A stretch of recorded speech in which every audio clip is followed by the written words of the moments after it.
귀한 찬양 감사합니다.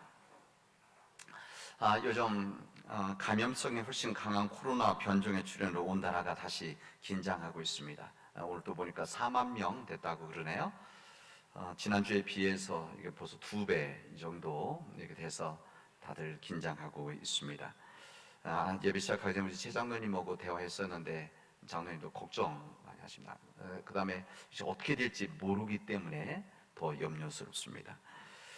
코로나로 인한 감염이 지난 몇 주 전까지 현격하게 줄어들었을 때 거의 끝났다고 생각했었습니다. 그래서 사람들은 코로나 이후 어떻게 할 것인가, 아니면 이 코로나 이후 우리 교회들은 어떻게 할 것인가, 보통 이제 포스트 코로나 이렇게 말을 하죠. 근데 이젠 그렇게 말해야 되는 것이 아니고 이 코로나와 함께 우리가 어떻게 살아가야 될 것인가, 그리고 코로나와 함께 우리 교회가 어떤 사역과 삶을 나갈 것인가를 이제 고민하고 기도해야 될 때라고 생각합니다. 이 코로나 바이러스의 이런 확대 어떻게 될지 모르죠. 더 다음 주에 떨어질 수도 있지만 언론 또 전문가에 의하면 계속 늘어날 것이다, 이렇게 이야기는 하고 있습니다. 이런 현상에 대해서 우리는 세상 사람들이나 또 보건 전문가들이나 아니면 정치가들, 기관들, 여기에서 분석하는 방식이 있지만 우리 하나님 믿는 우리들은 그런 방식이 아니라 영적인 방식으로, 영적인 눈으로 들여다보고 이 부분을 받아들여야 되는 우리들입니다. 그리고 기도해야 되죠. 그리고 왜 이런 일이 있는가, 그리고 우리는 어떻게 해야 되겠는가, 그리고 하나님의 뜻은 어디에 있는가. 이 세상 모든 일들이 하나님의 뜻 안에서 벗어난 일, 하나님 역사 가운데 벗어난 일이 어디 있겠습니까? 저는 그것을 믿습니다. 그렇기 때문에 우리는 질문해야 됩니다. 우리는 코로나 초기부터 역대하 7장 13절에 있는 말씀을 가지고 우리들이 이 모든 일들의 기준을 삼아 왔습니다. 내가 하늘을 닫고 비를 내리지 않거나, 가뭄이죠. 혹 메뚜기들에게 토산을 먹게 하거나, 혹 전염병이 내 백성 가운데 유행하게 할 때에 내 이름으로 일컫는 내 백성이 그들의 악한 길에서 떠나 스스로 낮추고 기도하여 내 얼굴을 찾으면 내가 하늘에서 듣고 그들의 죄를 사하고 그들의 땅을 고칠지라, 이렇게 주님 말씀을 하셨습니다.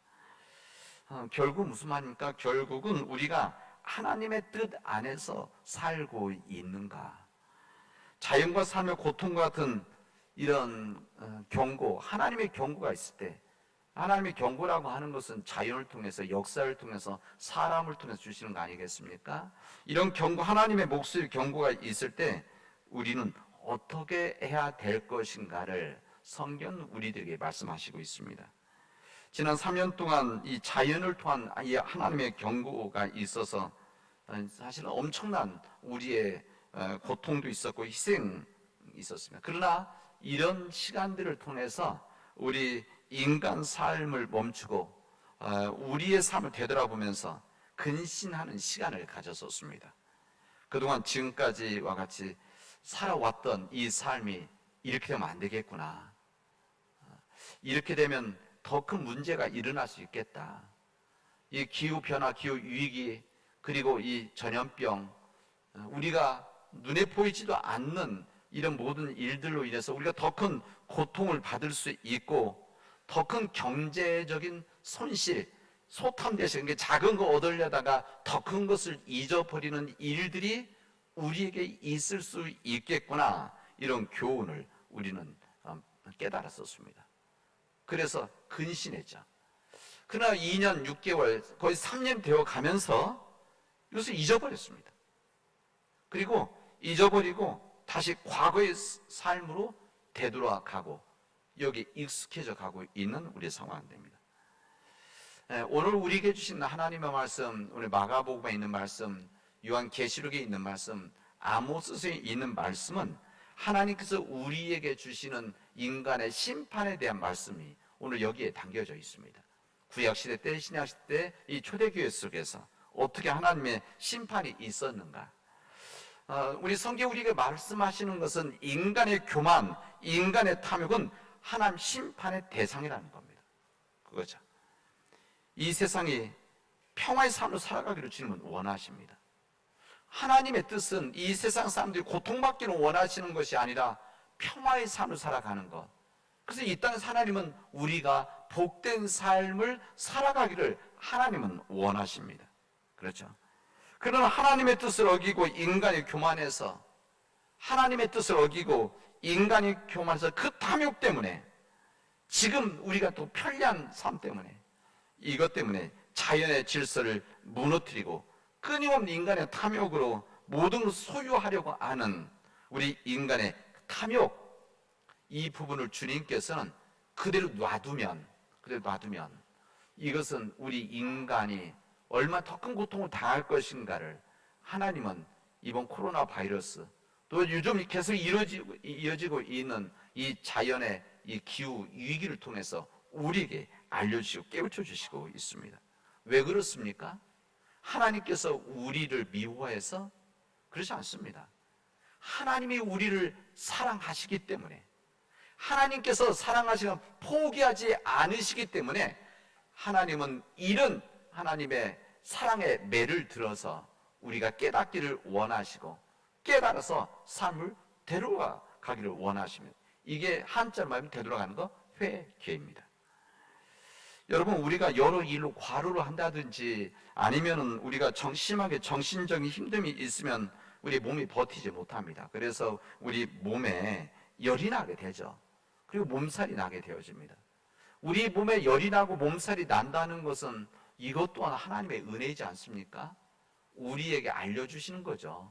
하나님의 창조 질서인 우리 몸이, 우리 몸을, 하나님 창조의 질서의 몸을 함부로 쓰면 과로를 한다든지 지나치게 신경 쓰고 스트레스 받는다든지 이러면 몸에서 알려주는 거죠. 그렇게 살면 안 된다. 그래서 몸살이 나고 열이 나네. 그럼 어떻게 됩니까? 우리는 멈추죠. 멈추고 쉽니다. 그리고 음식을 먹고, 그래서 이 쉬는 것을 통해서, 멈추는 것을 통해서 우리 삶의 태도를 바꾸게 되어집니다. 그래서 우리가 건강이 회복되어지는 것이죠. 그러나 만약 이런 몸의 경고가 있음에도 불구하고 우리들이 이것을 무시하고 그냥 지나면 이것은 심한 병으로 가는 겁니다. 그 심한 병은 때로는 우리가 손쓸 수 없는 일들도 있게 되어지죠. 여러분, 그렇다고 모든 병의 원인이 내 잘못함만 있는 것이 아니고 이 세상의 영향으로 고통을 당하는 일도 당연히 있습니다. 여러분, 하나님의 심판이라고 하는 것은 우리에게 있어서 세상 끝날에 있습니다. 세상 끝날에. 우리 우주적인 종말이라고 하면서 이 세상 모두 우주 전체가 종말이 되어지는 때라고 한다면, 우리 개인의 실존적인 종말이라고 해서 우리가 죽음입니다. 인간의 죽음. 이것은 어느 누구에든 주어져 있는 것이고 그때를 어느 누구도 모르는 것이죠. 우리의 마지막 때는 하나님의 심판이 있다는 것이 하나님의 뜻입니다. 그래서 우리는 그 심판 때를 준비를 해야 됩니다. 우리가 함부로 살 수 없는 이유도 바로 거기에 있는 것이죠. 하나님 심판이라는 것이 우리 죽음의 우주적인 종말, 우주가 다 마지막이 됐어, 아니면 내 개인적인 실존인 죽음에 있을 때만 심판이 있느냐? 여러분, 그렇지 않습니다. 하나님 심판이라고 하는 것은 하나님께서 우리를 사랑하시기 때문에, 우리에게 향하신 예수 그리스도 안에서 하나님의 사랑 끊어지지 않고 있기 때문에 우리에게, 우리의 삶 가운데 때때로 우리를 심판하시고 우리가 깨우쳐 돌아오기를 주님은 원하시고 있습니다. 이스라엘 민족들에게 그 구약 시대 때, 오늘 아모스의 말씀 배경이 그렇습니다. 이 아모스 시대 구약의 배경 속에서는 그들이 가지고 있는 한 신앙이 있습니다. 이게 무슨 신앙인가 하면은 여호와의 날에 대한 신앙입니다. 어디에는 여호와의 날, 이게 히브리어 욤 야훼입니다. 정확하게 욤 야훼. 그냥 전문용, 그냥 표현이기 때문에 그냥 쓰겠습니다. 욤 야훼. 이것이 뭔가 하면은 하나님의 날. 그래서 어느 번역은 여호와의 날, 어디는 주님의 날, 어디는 주의 날, 이렇게 되어져 있습니다. 이스라엘 민족들이 가지고 있던 신앙입니다. 그래서 이 여호와의 날이라고 하면은, 이때는 하나님께서 우리에게 역사하셔서, 하나님 직접 개입하셔서 하나님의 나라를 이루시는 그날, 하나님의 뜻이 이루어지는 그날, 하나님의 역사가 이루어지는 그날, 이들이 해방되는 그날, 이 날을 그들은 고대하고 있었습니다. 그래서 그들은 여호와의 날을 고대하고 그것을 위해서 기도했고, 예언자들은 여호와의 날을 사람들에게 가르쳤습니다. 말해주었죠. 여호와의 날, 그때가 해방의 날이다 그랬습니다. 그날이 되면 하나님께서 모든 대적을 물리치고 절대적인 주권을 발휘하셔서 세상을 통치하신다는 그 심판의 날, 이렇게 그들은 받아들였습니다. 그러니 이스라엘 민족들이 얼마나 기대하고 고대하고 있었겠습니까? 그런 귀한 날이었습니다. 근데 아모스 선지자가 오늘 아모스서에서 이 주님의 날에 대한 이야기를 하면서 지금까지 생각해왔던 이 모든 생각을 뒤집어서 이야기를 합니다. 뭐라고 이야기하냐면 너희들은 망한다, 이렇게 말합니다. 너희들은 망한다. 주님의 날이 오기를 바라는 자들아, 그러니까 여호와의 날이 오기를 바라는 자들아, 왜 주님의 날을 사모하느냐? 그 날은 어둡고 빛이라고는 없다, 이렇게 이야기합니다. 즉 여호와의 날은 이스라엘에게 빛의 날이 아니라, 희망의 날이 아니라, 소망의 날이 아니라 어둠과 절망의 날이다, 그런 이야기입니다. 그 여호와의 날이 어둠과 절망의 날이라고 이런 아모스 선지자의 이야기가 있었을 때 이스라엘 백성들은 이것에 대해서 저항을 했었습니다. 지금까지 그들이 생각했던 여호와의 날이라고 하는 것은 정말 복되고 희망의 날이었는데, 구원의 날이었는데, 아모스 선지자가 이날 여호와의 날은, 이 날은 심판의 날이다, 어둠의 날이고 절망의 날이다, 이렇게 말을 했었습니다. 얼마나 당황했겠습니까? 당하고 아마 이 아모스 선지자를 돌로 치려고 했었을 것입니다. 왜 이런 이 아모스 선지 반전이 있었을까? 그것은 아모스 선지자가 가지고 있었던, 그리고 하나님 말씀 아모스 선지서에 여기 내용이 다 나와 있습니다. 왜 그런가 하면 그들은 하나님 앞에 제사를 잘 드렸던 사람들입니다. 그러니까 절기 때가 되어지면 하나님 앞에 번제도 드리고 소제 드리고 희생제도 드렸습니다. 곡식도 드리고 고기도 드렸습니다.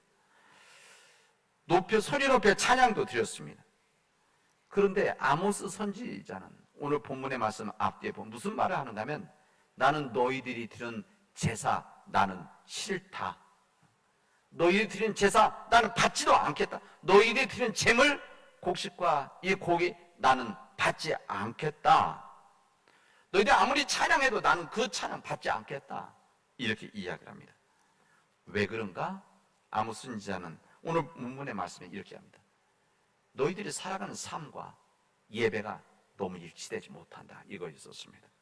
예배와 일생에 연결되지 못하는, 예배는 형식화되어지고 화려해졌는데, 이 예물과 곡식이 제물이 많아지고 커졌는데, 화려해졌는데, 너희들은 진정 하나님의 말씀에 귀를 기울이지 않고 있구나, 하나님 뜻에 너희들은 관심이 없구나 라고 하는 것이 그 이유였었습니다. 그들의 관심사는 오로지 자기 자신들이었었습니다.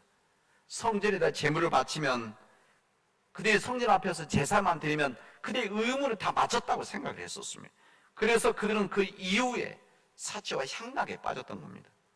하나님의 말씀을 멀리하고 자기들을 위해서 어떻게 하면 더 멋진 삶을 살아갈 것인가, 더 화려한 삶을 살아갈 것인가, 더 풍요로운 삶을 살아갈 것인가, 이것만 추구를 했었습니다. 이때가, 이 아모스 시대 때가 이스라엘 역사에 가장 화려했던 시대입니다. 이스라엘이 경제적으로 또한 군사적으로 강했기 때문에가 아니라 주변 나라들이 약해졌었습니다. 이 주변 나라들이 강해지면 이스라엘은 약해졌습니다. 주변 나라들은 끊임없이 이스라엘을 무너뜨리려고 했었습니다. 왜 그런가 하면 좋은 땅이었기 때문에, 지리적으로. 왜냐하면 아프리카와 아시아, 유럽의 딱 중앙에 있었기 때문에, 이러면 우리말로 하면 무역의 중심지 아니겠습니까? 그래서 전쟁만 없으면 이 이스라엘이 풍요로워지는 겁니다. 그러나 전쟁이 있고 공격이 있으면 약해지는 것이죠. 그런 속에서 그들이 이때 이 주변에 약해지면서 이스라엘 자체가 강해진 것이 아니라 경제적으로 풍요로워진 겁니다. 이때 이들의 윤리가 타락을 했었습니다. 이스라엘 역사에서 가장 윤리적으로 타락하고 신앙이 바닥으로 쳐졌을 때가 바로의 이때, 이 시대입니다. 경제적으로 가장 풍요로웠을 때. 하나님께서는 강한 자들은 약한 자를 섬기고 가진 자들은 가지지 못한 자를 섬기라고 하나님은 그렇게 주신 원칙이 있었는데, 말씀인데, 이를 이루기 위해서 물질도 주시고 재물도 주시고 곡식도 주셨는데, 이들은 그런 거 얻기만 하고 받기만 하고 하나님의 뜻을 외면했던 것입니다.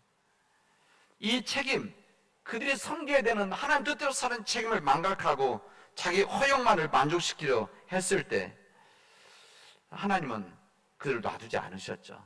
그들 않으셨습니다. 아마 이스라엘 사람들 그랬겠죠. 내 것 가지고 내 마음대로인데 왜 네가 가타부타 하느냐. 이런 이스라엘 민족들에게 하나님께서는 아모스 선지를 통해서 여호와의 날이 임하게 될 것이다. 그 여호와의 날은 어둠과 절망의 날이다 심판하셨던 것입니다. 그런 이스라엘 백성의 역사를 우리에게 오늘 전해주시고 있습니다. 유럽의 광고에 요즘 몇 년 됐지만 이런 광고의 문구가 있습니다. 성수는 교회를 구입하면 천국의 삶을 살아갈 수가 있습니다. 이런 광고가 있습니다. 성수는 교회를 구입하면 천국의 맛을 맛볼 수 있다. 이게 무슨 말입니까? 이게 바로 이제 유럽에서 이 교회를 부동산 시장에 내놓을 때 쓰는 광고 문안들입니다. 교회 건물을 사면, 근데 이 교회 건물이 다 1, 20년 된 건물이 아니고 100년 된 건물이 다 400년, 500년, 600년 된 그런 건물들입니다. 이런 건물들을 사면은 이것이 교회였기 때문에 복을 받으시지 않느냐, 그런 이야기죠. 이들이 이 유럽에서는 이 교회 부동산을 구입을 해서 이것을 호텔로 바꾸고 주택으로 바꾸고 식당으로 바꾸고 심지어는 술집으로 바꾸고, 실제 그렇습니다. 그렇게 되어져 있습니다. 이런 하나님의 성전이 이렇게 변할 수 있다는 겁니다. 오늘 우리 예수님께서는 오늘 복음서의 말씀이 오늘 우리들에게 이 말씀을 다시 해주십니다. 예수님의 제자들이 예루살렘에 이제 들어가게 되어지는데, 예루살렘 성전에 들어가서 이 제자들이 예수님에게 이야기를 합니다. 예수님의 제자들이 갈릴리 지역에서 왔기 때문에, 우리 말하면 시골 지방에서 왔기 때문에 예루살렘 도시에 왔을 때 얼마나 화려했겠습니까? 이 화려한 가운데 가장 화려했던 것이 무엇인가 하면 성전이었었습니다. 성전. 눈에 띄는 것이죠. 이스라엘 핵심이기 때문에 그렇습니다. 예수님이 입성하셨을 때 예루살렘에는 거대한 성전이 웅대한 자태를 드러내고 있었습니다. 요한복음에 이게 벌써 다른 복음서에 보면 40몇 년, 46년 이상을 공사하고 있었다. 그러니까 얼마나 잘 짓고 크게 짓고 있었겠습니까? 이 제자들이 그것을 보고 압도당해서 예수님에게 이야기를 합니다. 예수님 대단하십니다. 굉장한 건물 아닙니까? 대단한데요. 이토록 감탄한 제자들에게 예수님께서 찬물을 끼얹는 이야기를 하십니다. 뭐라고 이야기하시는가 하면, 너는 이 큰 건물들을 보고 있느냐? 이 웅대한 건물들을 지금 보고 있느냐? 이 건물들, 여기에 돌 하나도 돌 위에 남지 않고 다 무너질 것이다. 이런 이야기를 하시게 되죠. 정말 산통을 확 깨는 이야기 아닙니까? 그런 이야기죠. 이 제자들은 그 말로만 듣고 제대로 보지 못했던 이 예루살렘에 와서 화려한 성전을 보면서 정말 대단하십니다 했는데, 예수님께서는 이 건물 돌 위에 돌 하나 남지 않고 무너질 것이다, 이런 이야기를 했을 때 얼마나 당황했겠습니까? 조금 있으면 성전이 봉헌될 수도 있는 그런 시기인데 얼마나 멋있게 되어 있었겠습니까? 그러나 예수님은 아니다. 너희들이 부러워하는 이 건물, 돌 위에 돌 하나도 남지 않고 무너지게 되어질 것이다. 그런 말씀하셨던 겁니다. 요한복음에 보면 그냥 무너질 것이다 그렇게 하지 않고 뭐라고 말씀하시는가 하면은, 이 성전을 허물어 버려라, 이렇게까지도 이야기하십니다. 주님은 그런 이야기를 하시는 거죠. 하나님이 없는 이 건물 자체가 하나님이 아니니까 하나님이 없는 건물은 의미 없는 것이다. 오히려 그런 하나님이 빠져 있는 건물은 무너져야 된다. 이것이 예수님의 말씀이셨습니다. 제 얘기가 아니라 예수님 말씀입니다. 그러자 제자들이 이게 너무 당황스러운 겁니다. 아니 성전이 무너진다고 하니까 돌 위에 돌로 하나 남자 완전히 무너진다고 하니까 물어보자. 언제 이루어지는 겁니까? 예수님? 그러니까 예수님께서 그때부터 이제 그 오늘 본문의 말씀을 다시 이야기를 해주십니다. 많은 사람들이 예수님의 이름으로 나와서 사람들 속이는 일이 일어나게 될 것이다. 미혹하는 일이 있게 될 거예요. 그런 이야기입니다. 이뿐만 아니라 민족들이 서로 맞서서 일어나고 지진이 곳곳에서 일어나게 되어지고 기근이 들게 되어질 것이다. 그때가 마지막 때다. 뿐만 아니라 엎친 데 덮친 데의 격이라고 그리스도인의 박해가 있게 되어질 것이다. 그리스도인을 살아간다는 것이 힘들게 살아가는 그때가 오게 되어질 것이다. 이 이야기를 하셨습니다. 근데 오늘 이 말씀의 이 마지막 때에 대한 이야기인데 오늘 저는 이 말씀 바로 그 다음 절에 있는 말씀이 이 재난의 근본적인 원인을 우리에게 알려주고 있습니다. 뭐라고 되어 있는 14절에 보면 멸망에 가증된 것이 서지 못할 곳에 선 것을 보거든 그때가 마지막 때라는 것을 알으라. 그리고 그때 도망가라. 그때 집안에 있는 거 뭐 금붙이 딸 생각하지 말고 그냥 돌아보지도 말고 그냥 무조건 도망가라. 왜? 성전이 무너질 때니까. 그런 이야기입니다. 그 이유가 여기 나오지 않습니까? 멸망에 가증한 것이 서지 못할 곳에 서게 되어지면 멸망할 것들이 성전 안에 있게 되어지면 멸망할 가증할 것들이 이 서지 못할 거룩해야 될 교회 안에 있게 되어지면 그러면 교회는 무너지는 것이다. 그래서 예루살렘 성전을 보시고 예수님 말씀하셨던 겁니다. 돌 위에 돌 하나도 남지 않고 무너질 것이다. 여러분 이 성전 지성소에 하나님이 아니라 우상이 있게 되어지면 이 하나님 지성소에 하나님의 성전 안에 물질이 중심이 되어지고 인간의 권력이 서게 되어지고 인간의 탐욕이 있게 되어지고 인간의 성공, 눈에 보이는 이 풍요로움 이것이 있게 되어지면 주님의 교회는 무너진다. 단순히 교회 무너지네. 세상이 무너진다. 세상에서 끝나는 것이 재난이 시작되어지고 이 세상이 멸망하게 되는 심판의 날이 되어질 것이다. 이렇게 말씀하셨던 것입니다.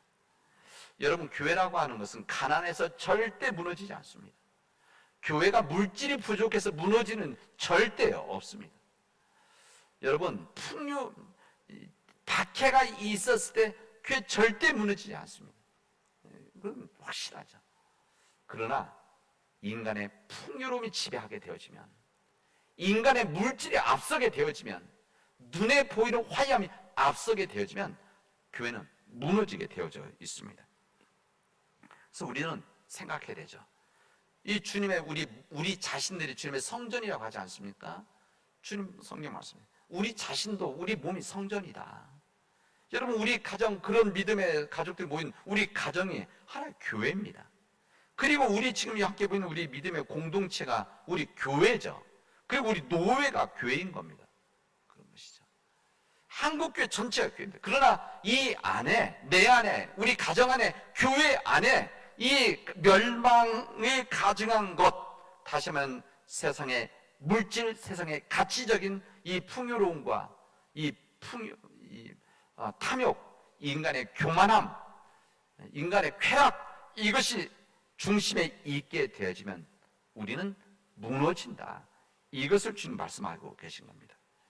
우리 사랑하는 믿음의 교우 여러분 끝까지 우리 믿음을 지켜나가는 것이 인생 성공의 지름길입니다. 그렇습니다. 결국 우리가 하나님 앞에 서게 되어지는데 언젠가는 하나님 앞에 서 이때 어느 누구도 보장 못합니다. 이게 10년 후에 20년 후에 될 수도 있죠. 그러나 그것이 다음 주도 될 수 있는 것이고 아니 내일도 될 수 있는 겁니다. 여러분 잘 가십시오 하고 다음 주에 뵙겠습니다. 누가 확신하고 말할 수가 있겠습니까? 우리의 마지막 때 하나님의 심판이 있게 되어지는데 분명한 심판이 있게 되어지는데 이것을 이겨나갈 수 있는 가장 강력한 힘은 주님 말씀 앞에서 살아가는 믿음입니다. 믿음. 이 믿음이 있으면, 믿음을 잃지 않고 흔들림이 없으면 우리는 그 주님 앞에 심판대에서 주님의 인정함을 받게 되어지고, 이스라엘 민족들이 두려워서 그 심판의 날, 여호와의 날이 우리에게는 구원의 날이 되어질 것입니다. 여러분, 고린도전서 5장에 보면은 그러므로 내 사랑하는 형제들아, 견실하며 흔들리지 말고 항상 주의 일에 힘쓰는 자들이 되라. 이는 너희 수고가 주 안에서 헛되지 않은 줄을 알미라 말씀하셨습니다. 사랑하는 우리 믿음의 교회 여러분, 믿음 안에서 견실해서 흔들리지 않고 살아가는 믿음의 삶을 살아가십시오. 하나님께서 아십니다. 하나님께서 보고 계십니다. 하나님께서 심판하실 것입니다. 머릿속에 기도합시다. 은혜가 풍성하신 하나님, 서문학교회처럼 하나님, 우리가 오직 예수 그리스도를 표대 삼고 흔들리지 않고 걸어가는 우리 교회가 되게 하여 주셔서 죽도록 충성해서 생명의 면류관을 받는 우리 믿음의 교회가 되어질 수 있도록 인도하여 주시옵소서. 우리가 주님의 말씀대로 살아가기 때문에, 주님의 뜻대로 살아가야 되기 때문에, 주님이 걸어간 십자가의 길을 걸어가기 때문에 때로는 힘들고 어렵고, 또 세상 사람들로부터 요구도 먹고 세상 사람들부터 손가락질을 받지만, 주님 그러나, 그리고 성경 말씀을 미워하게 되지만, 그러나 흔들리지 않고 끝까지 견디는 자가 되게 하셔서 주님의 말씀 앞에 서게 하여 주시옵소서. 모든 말씀을 예수님의 이름으로 기도합니다. 아멘.